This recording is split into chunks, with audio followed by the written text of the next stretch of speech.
but also theoreticians, bands, radio programmers, etc. Okay, now from now on I will disappear for today from this stage and I will give the floor to Aneta, who is going to be your host and who is going to present her guests and all the ideas that brought her to invite the great speakers that we will attend today. Aneta.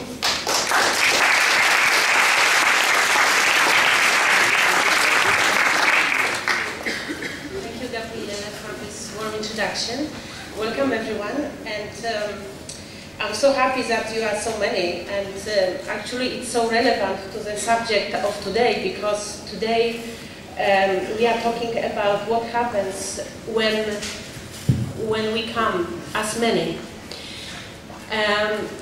With this day, which is called Research on of Protest, I'm trying to bring together something, maybe theoretically, what is already happening in reality, that connects academy with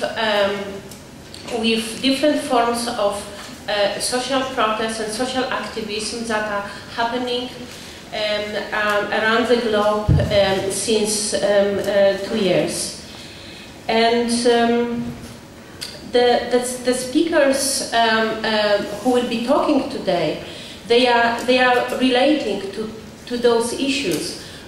So the importance of education in the framework of social protest, social activism.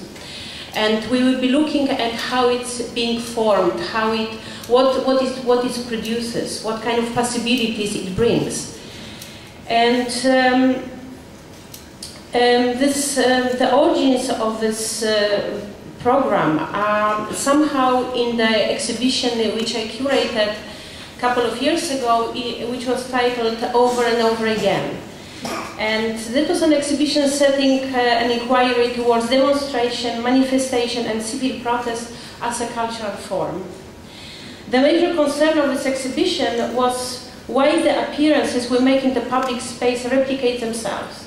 Are we just reenacting certain public rituals that have no influence on reality whatsoever? What more can happen when people come together? What does it mean to be many at the same place and at the same time? Last 2 years, however, changed my views, because considering Occupy movements we are facing, with the Occupy movements we are facing in our reality. The social protests replace the rituals of civil protests. It is not only that people come out, take streets and squares, but first of all, they test and make possible new forms of social organization. Education appears to be a central matter for the new social movements. It is not about being out on the streets and squares, but about the continuous intellectual labor of producing and circulating knowledge. Today we seek knowledge not only in information we can possess, but also in the modes of operation we perform. Different Occupy movements we recently observe or take part in are not only voice disagreements, but they become forms of social experiments. The time has come, perhaps, to ask what kind of formations these movements can potentially produce.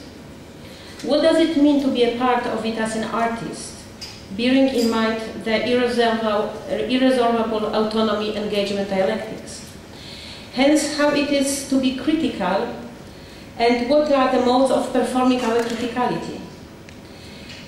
Is it a possibility of learning for all of us, not only by sharing and crossing our disciplinary knowledges, but trying out what kind of possibility this coming together may create? One of the issues I would like to ask today is whether these new forms of organization will maintain as a proposal for social organization for our future. What is supposed to replace the concepts such as generation, class, or identity? What kind of formation will come after? What is the possibility of knowledge to be independent from economic order? So this is the kind of a field which we are trying to enter with our speakers, and the pattern of today is that we have a speaker and then we have different videos that from different perspectives deal with the issues which I mentioned. Now we will start with two first videos. The very short video by Wilhelm Sassner, Anarchy, that takes only 2 minutes. And then another video that has only 4 minutes 20 seconds by Red Channels, which is the New York-based collective of activists and filmmakers who are connected to Occupy Wall Street movement.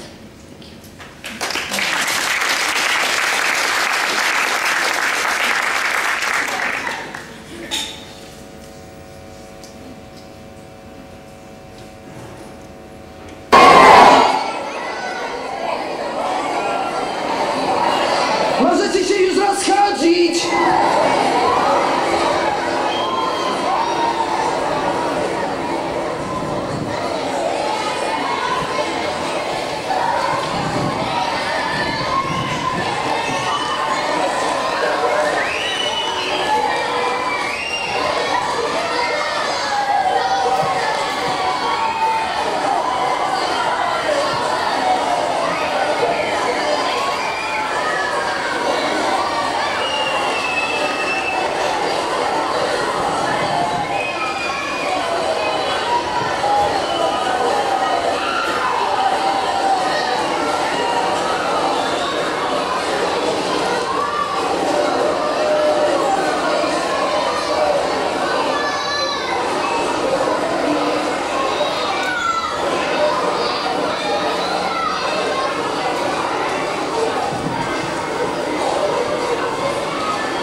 now to our first guest, Professor Irit Rogoff.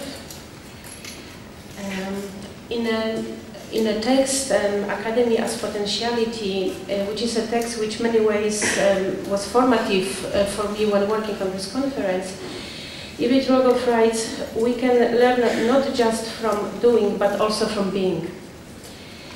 And perhaps the text which is going to be delivered today, Learning from the Future, follows ideas of that were a part of this incredible project, the Academy, that was happening also here in the Netherlands. Irit Rogoff is a writer, curator and organizer working at the intersection of contemporary art, arts critical theory and emergent political manifestations. She's a professor of visual cultures at Goldsmiths London University, where she heads the Curatorial Knowledge PhD program and the Global Arts MA. Rogoff has written extensively on geography, globalization, and on contemporary participatory practices in the expanded field of art. A collection of recent essays, Unbounded, Limits Possibilities, will be out in 2012 with Iflux Journal Sternberg Press, and her new book, Looking Away, Participating Singularities, Ontological Communities, will be out in 2013. And so I wanted to ask you to give a very warm welcome to one of the greatest teachers of our times, Irit Rogoff.